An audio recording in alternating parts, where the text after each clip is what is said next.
আসসালামু আলাইকুম।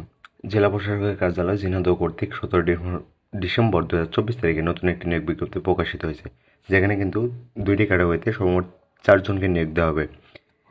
এখানে ঝিনাইদহের নিম্নোক্ত নিয়োগের নিমিত্ত বাংলাদেশের প্রকৃত নাগরিকের নিকট হতে দরখাস্ত আহ্বান করা যাচ্ছে, অর্থাৎ এখানে আবেদন করতে হবে দরখাস্তের মাধ্যমে। চলুন জেনে আসি কী কী ক্যাটাগরিতে কী কী যোগ্যতা আবেদন করতে পারবেন।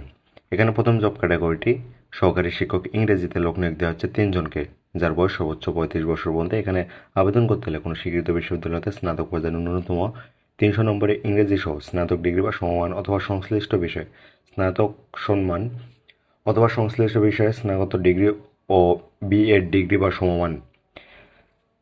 এছাড়াও স্বীকৃত বিশ্ববিদ্যালয়তে স্নাতক পর্যায়ে ন্যূনতম 300 নম্বরে ইংরেজি সহ স্নাতক ডিগ্রি বা সমমান অথবা সংশ্লিষ্ট বিষয়ে স্নাতক বা সংশ্লিষ্ট বিষয়ে স্নাতকোত্তর ডিগ্রির প্রয়োজন রয়েছে, যার বেতন স্কেল কিন্তু নির্ধারণ করা আছে জাতীয় বেতন স্কেল 2015 অনুযায়ী গ্রেড 10, অর্থাৎ 16,000 থেকে 38,680 টাকা। এছাড়াও অন্যান্য সুবিধা রয়েছে।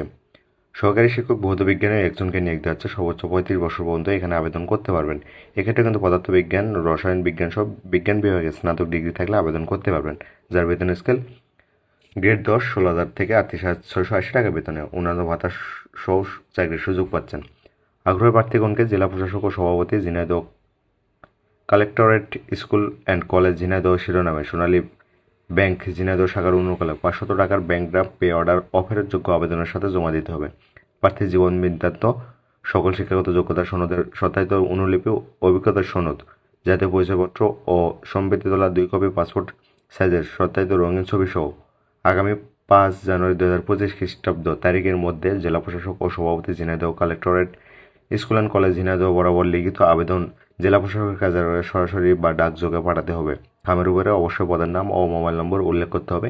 এছাড়াও লিখিত মৌখিক পরীক্ষার তারিখ মোবাইলের মাধ্যমে জানানো হবে। নিয়োগ প্রদানের ক্ষেত্রে কর্তৃপক্ষের সিদ্ধান্ত চূড়ান্ত বলে গণ্য হবে। যে কোনো ধরনের তদবির বা ব্যক্তিগত যোগাযোগ প্রার্থীর অযোগ্যতা বলে বিবেচিত হবে।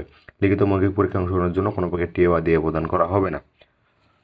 তো ধন্যবাদ সবাইকে সাথে থাকার জন্য। নিত্য নতুন সব আপডেট জব সেগুলো পাওয়ার জন্য জব পান্ডা চ্যানেলটি সাবস্ক্রাইব করে রাখুন।